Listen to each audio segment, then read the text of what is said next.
Hi, this is Scott Garibay, and today I want to talk about Dungeons & Dragons, and I want to talk about Disney Lorcana, the massive new CCG, collectible card game that just dropped, and specifically what Dungeons & Dragons designers can learn from Disney Lorcana and can bring over from Disney Lorcana and should bring over from Disney Lorcana.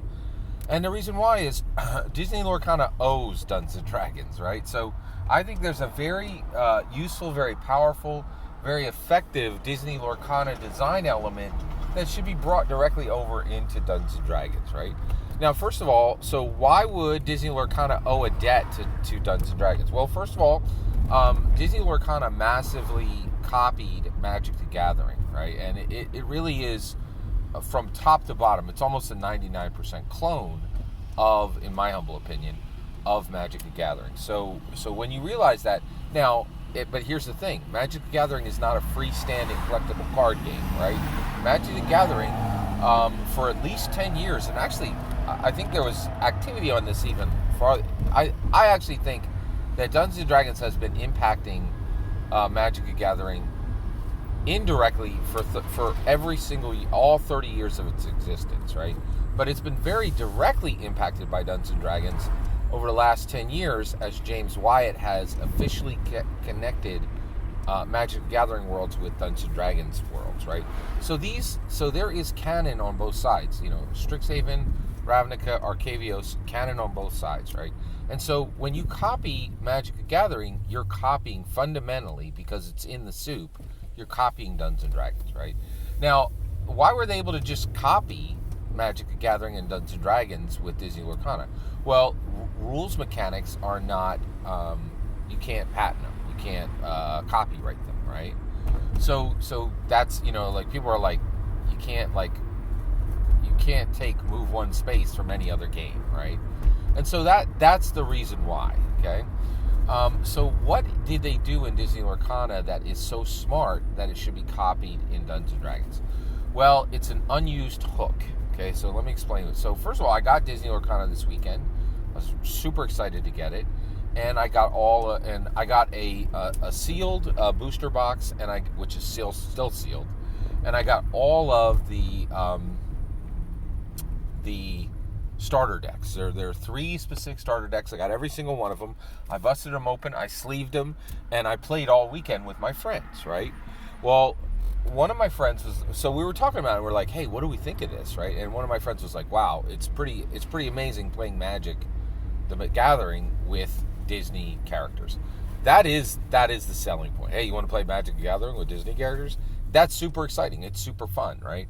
And really, it has all the flair and all the action and all the excitement of Magic the Gathering, but you can sing Hakuna Matata at the table, right? And you can use Aladdin, and you can use Aurora, and you can use Mickey Mouse, and you can use the brooms, and you can and Simba is there, and Rafiki is a sorcerer, and it's pretty amazing. It's really amazing, right? But so what is the unused hook part, right? Well, but one person is like, hey, they copied everything in Magic, but they did make some improvements, right?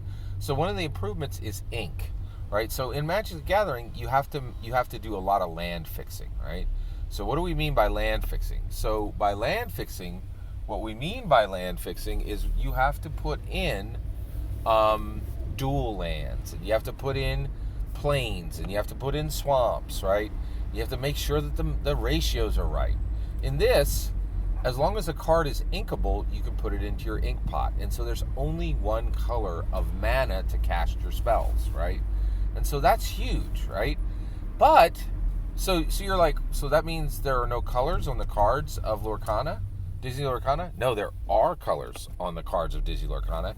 And it even says that that's the type of ink that they provide. Wait, what's that? Right? So you're saying that the 6 colors in Disney Lorcana are Sapphire, Ruby, Emerald, Amber, Amethyst, and Steel, but the colors don't matter? That's right. The colors do not matter.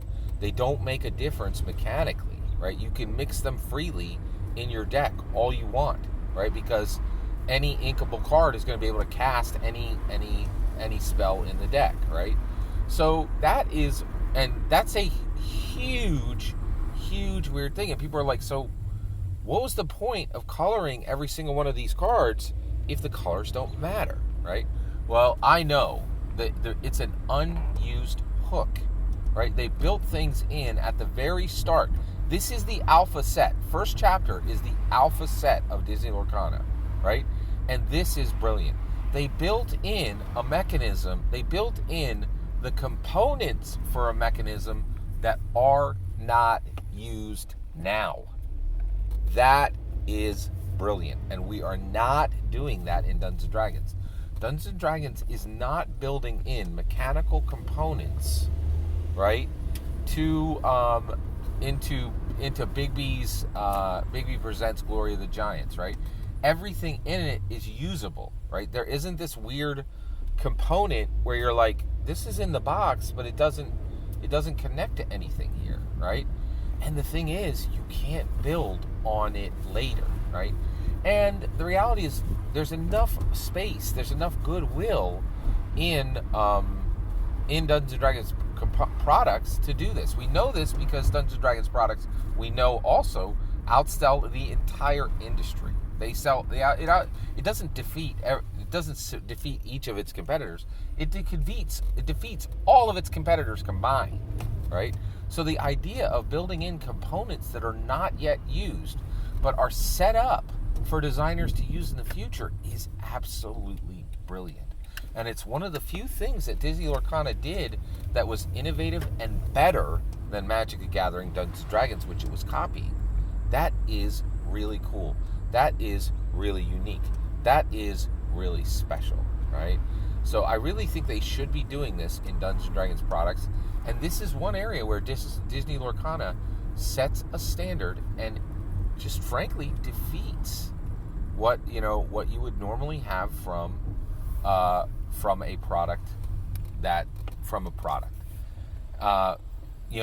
collectible card game product that merges with, or is intended to merge with in the future, a tabletop role-playing game. Every single word of that is my humble opinion. What's important is when I get to hear your humble opinion, when you get in the comments and send your traffic. Please consider subscribing and have a wonderful millennium.